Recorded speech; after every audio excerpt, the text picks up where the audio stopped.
This is Countryside News Channel, your official online and cable news channel, giving you the latest information from the province of Lanao del Norte. Countryside News Channel. CS News Channel. News Flash. Next to ask question is Congressman Khalid Dimaporo. Thank you, Madam Chair. I'll try to be as quick as possible. My real concern is the cash-based budgeting system. Generally, in theory, not in practice, not in theory, Malacanang gets what it wants. So if Malacanang wants a cash-based budgeting system, the best for me to move forward is to understand how we adjust and how it will impact us in the ground. Now, I'd like to ask Deped, Madam Chair, regarding their presentation earlier, because when Secretary Jokno gave his presentation on the cash-based budgeting system, he said you cannot compare apples to oranges. And in the presentation, if I'm not mistaken, the 2019 budget is roughly 527 billion cash-based. The 2018 budget is 579 billion. Is that cash-based, equivalent, or obligation? May I ask, Madam Chair, what is the cash-based equivalent for the 2018 budget? Madam Chair. 428 billion.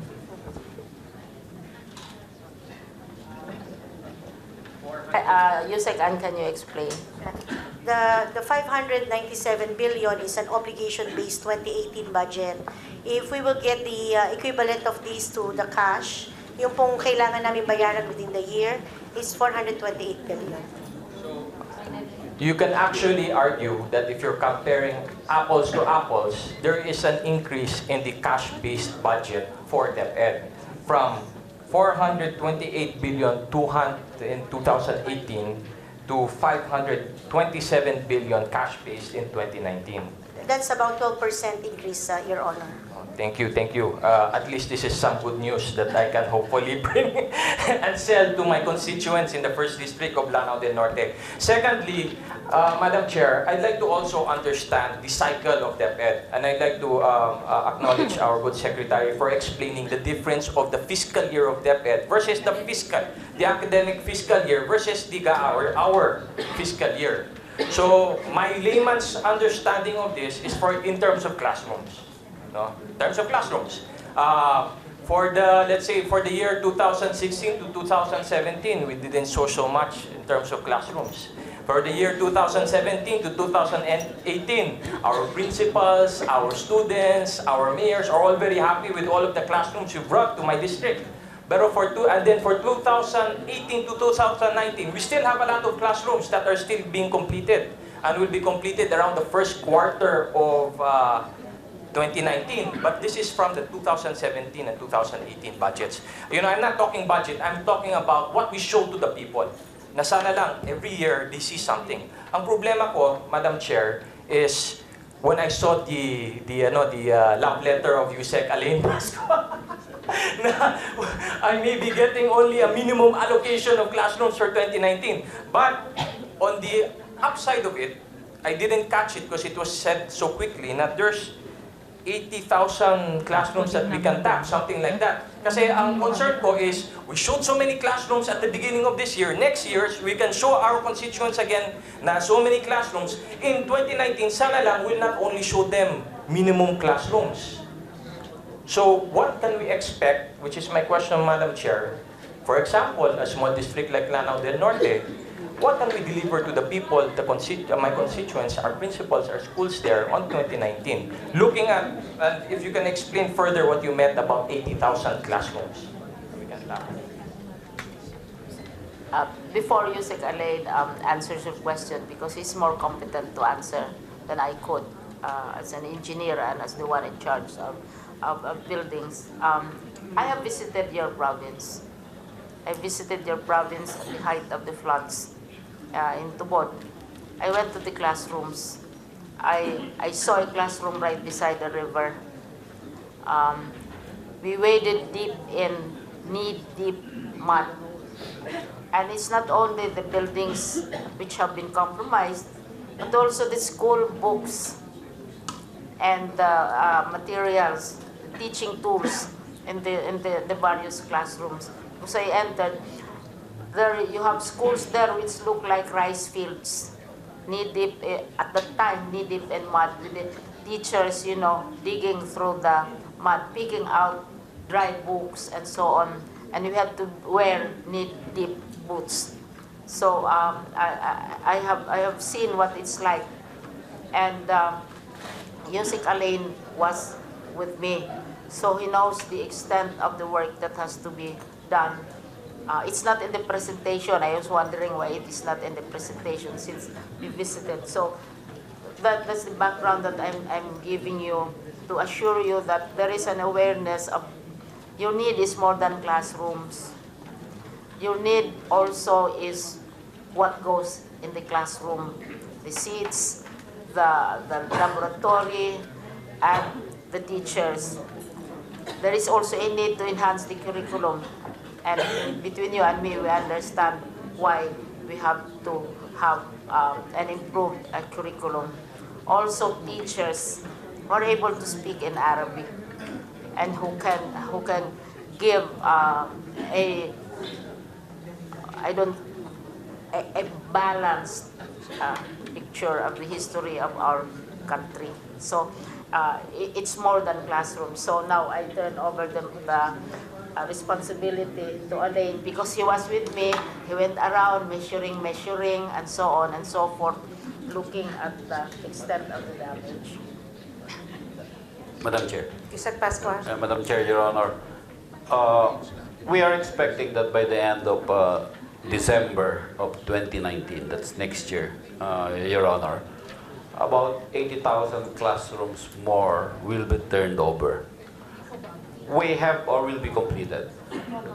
As of this time, Madam Chair, Your Honor, for fiscal year 2014, based on our record for fiscal year 2014, there are still about 1,286 classrooms being constructed.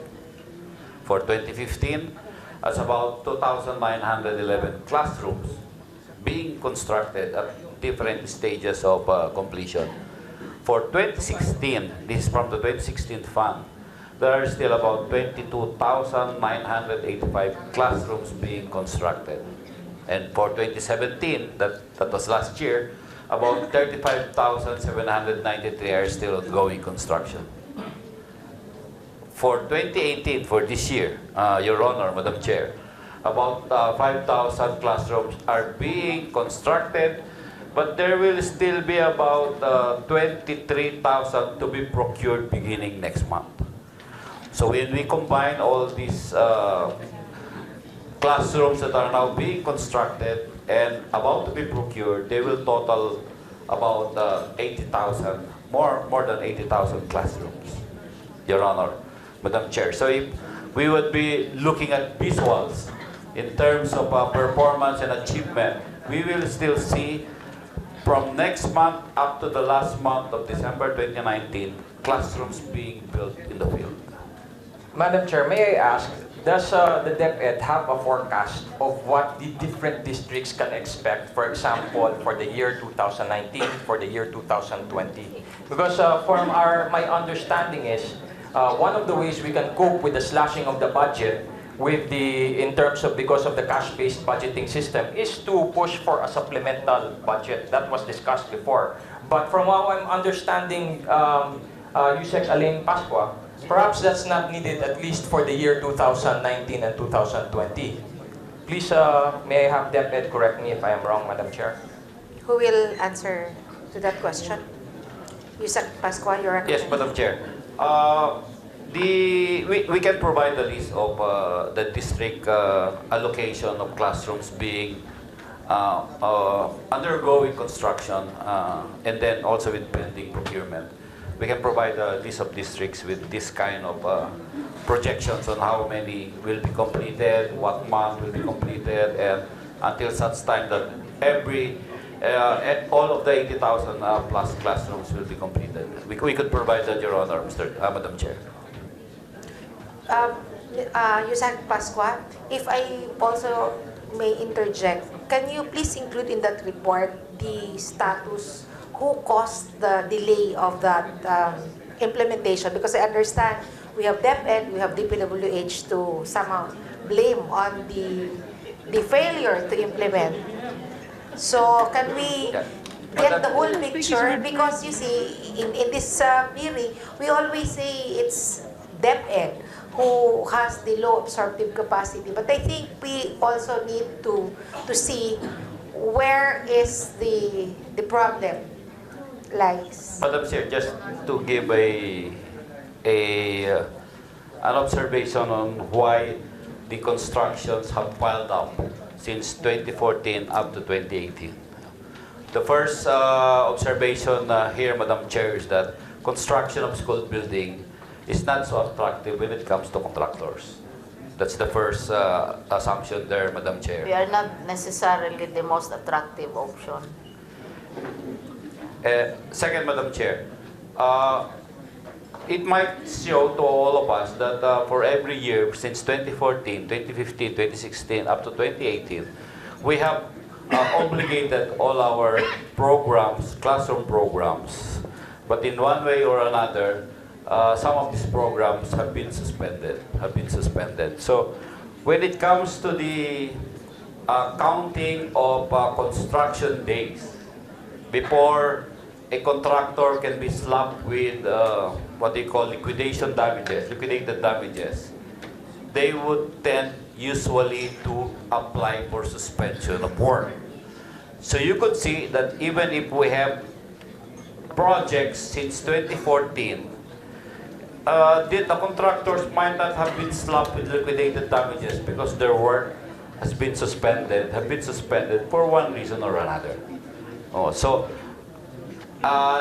Like I said, the first assumption there is that because the school building program is not so attractive, but the contractors nevertheless bid it out for these projects, but they opted to suspend work for one reason or another. And since they piled up all the contracts that one contractor can have, they could not implement all these projects simultaneously. So they bidded for time. That's why they resorted to suspension support.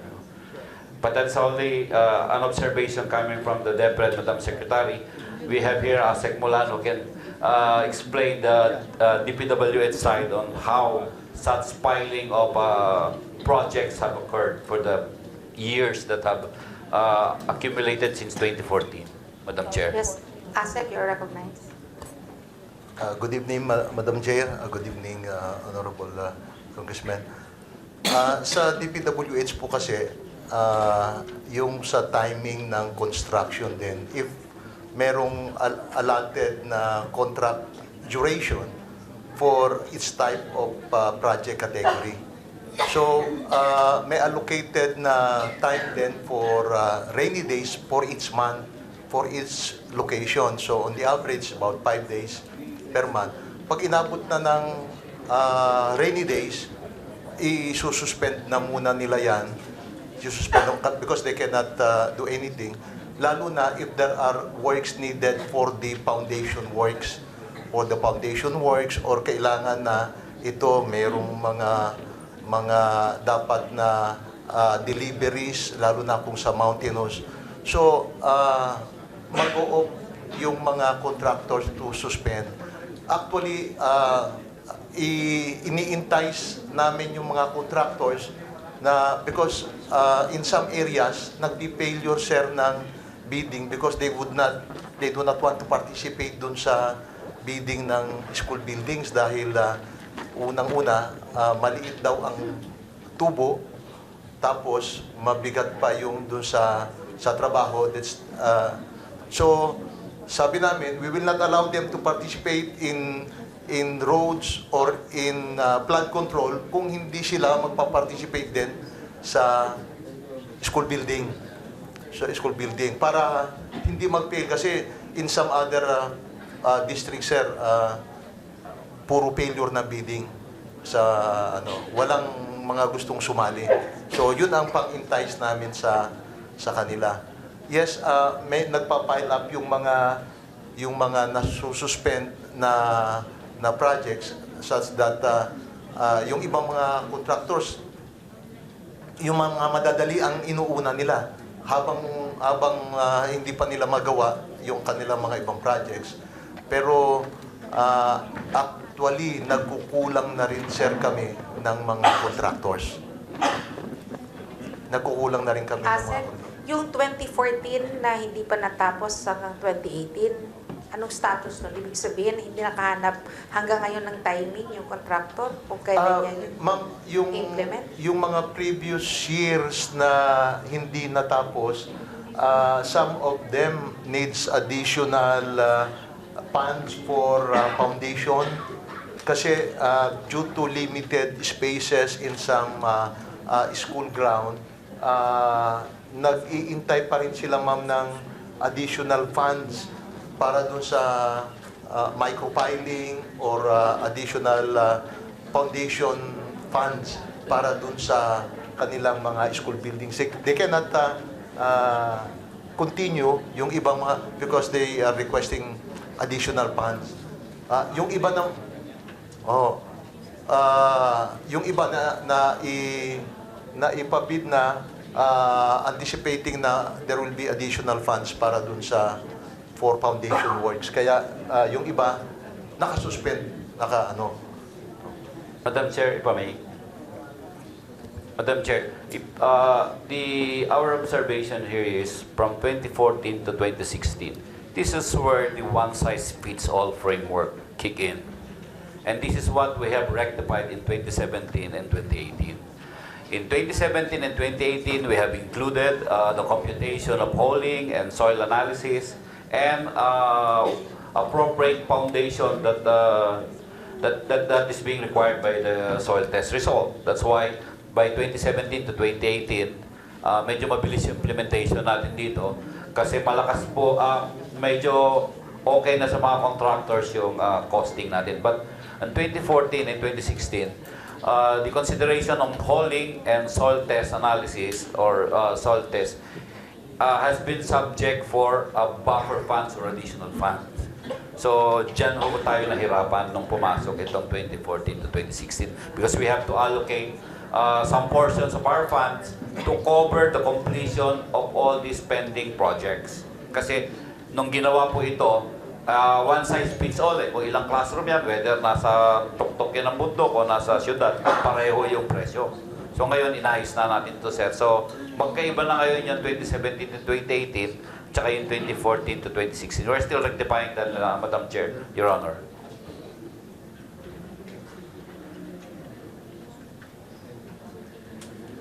Thank you, Madam You Chair. still have question? Yes, sir, if I may continue. Can I get because my question was not really answered. I'm more looking at the, let's say, the 2019 to 2020 school year. Let's assume na the congressmen here are not happy with the 10 classroom per district average. Yeah? So where do we source yung additional classrooms? Do you have it on this 80,000 classrooms that you're talking about? Or is there really a need that Congress pass a supplemental budget? Madam Chair, Your Honor, the 80,000 classroom here that will be completed by December 2019 only addresses the classroom source dates as of 2018. This will not address the shortage of classrooms for 2019. That's the shortage for 2019 is based on our proposal of more than 44,000 classrooms. Still needed for 2019. If Congress were to protect our president from failing the school year batch of 2019 to 2020, there is a need for supplemental budget. May I get a categorical answer, Madam Chair? Who will answer? If I may, join the conversation, the executive cannot advise the legislature. Because legislature makes its own decisions. Executive only proposes. So we cannot on record or even off the record advise Congress what it is supposed to do. Well, I'll accept it. But Honorable Khalid, you can figure that out. You are absolutely capable of figuring it out. I'll accept that as an answer, Madam Chair. I'd like to go on to my next topic, and that's really our concern in our region. This is the fight against terrorism. Marawi is really a black eye to us, and the way I feel is so long as Marawi City has not been restored, we will always have the threat of the terrorist element or the terrorist thinking. 3 ways to fight this, and the best way to fight this is actually through education, not through guns, and to address the youth. So, first off is Marawi.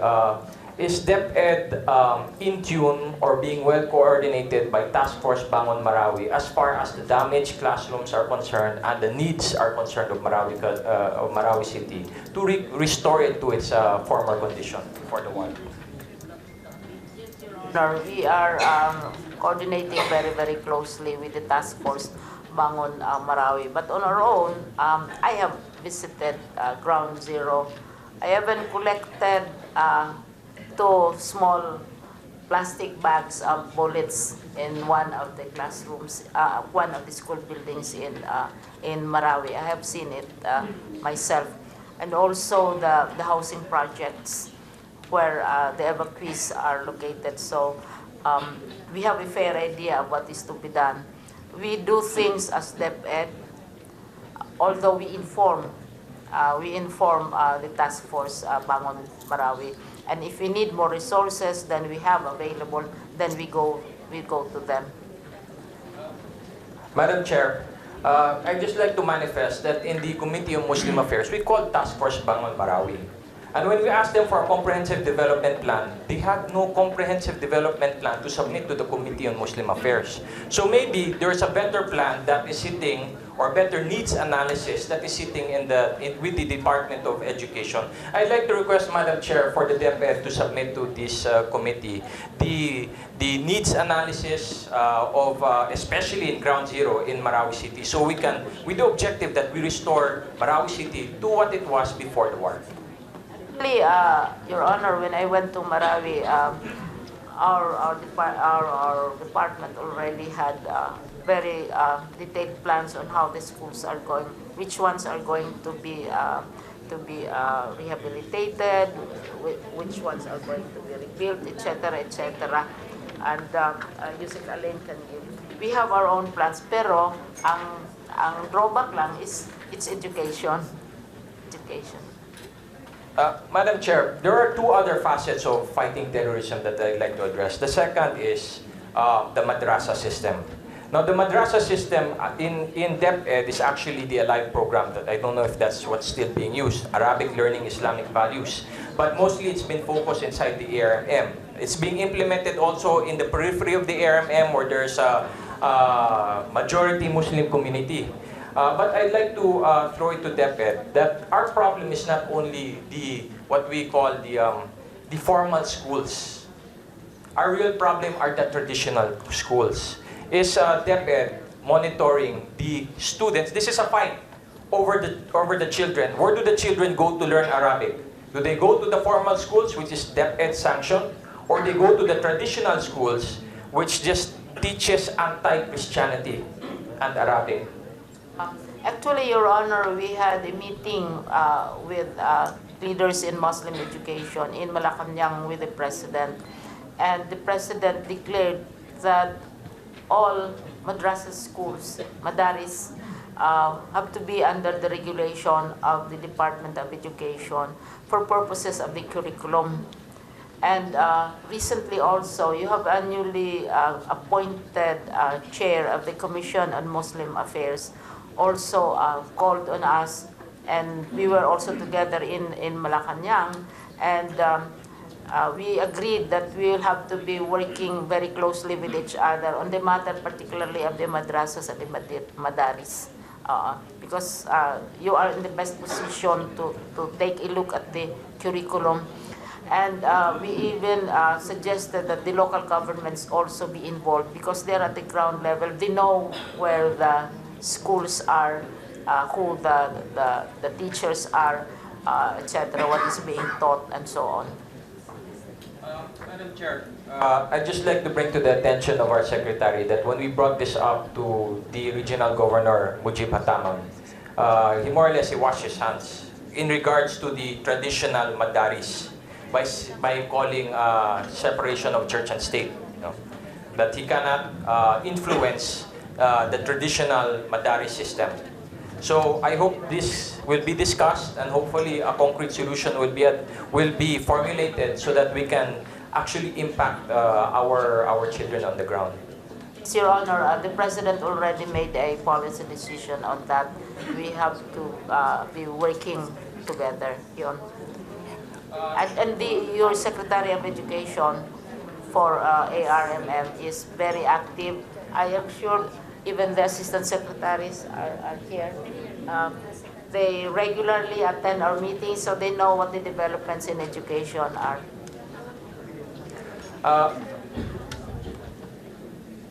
Yes, for your last And my question. last question, Yeah. Madam Chair, is actually in regards to legislation in another committee, the Committee on Youth and Sports.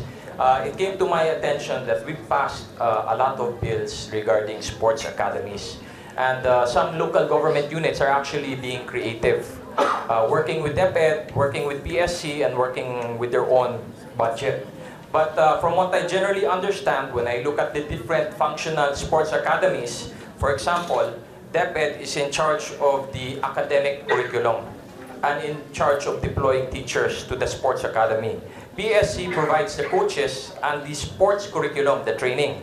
The LGU provides the facilities, the food, and the allowance. And the students basically just eat, sleep, study, train. Eat, sleep, study, train. This is more or less, from what I understand, something that was invented from the LGUs. Does the DepEd have any formal, I don't know, memorandum or guidelines so that we don't need to pass legislation to create a sports academy? A simple requirements or guidelines can be done. The LGU can comply, PSC can provide support, and then DepEd can provide the necessary support from. Actually, PSC and DepEd are tightening our relationship and are working together in joint projects, joint activities to enhance sport. Now, I'd like to ask Yusek Lorna to share what is happening in the sports academy. Yeah, thank you so much, Madam Chair, Your Honor. Right now, we have, with the Bureau of Curriculum Development, we are now finalizing the standards for the academy, or we call these sports academy. So it's not just the sports track that we have. So we are also, and the third thing that we are also embarking on is One Child, One Sports program as part of engaging all kids for inclusive education in sports. So those three things are our plans that hopefully we'll be able to implement soon. So with the help of Secretary Escobedo, who is in charge of sports at the Department of Education. Thank you, Congressman Dimaporo. This is Countryside News Channel, your official online and cable news channel, giving you the latest information from the province of Lanao del Norte, Countryside News Channel.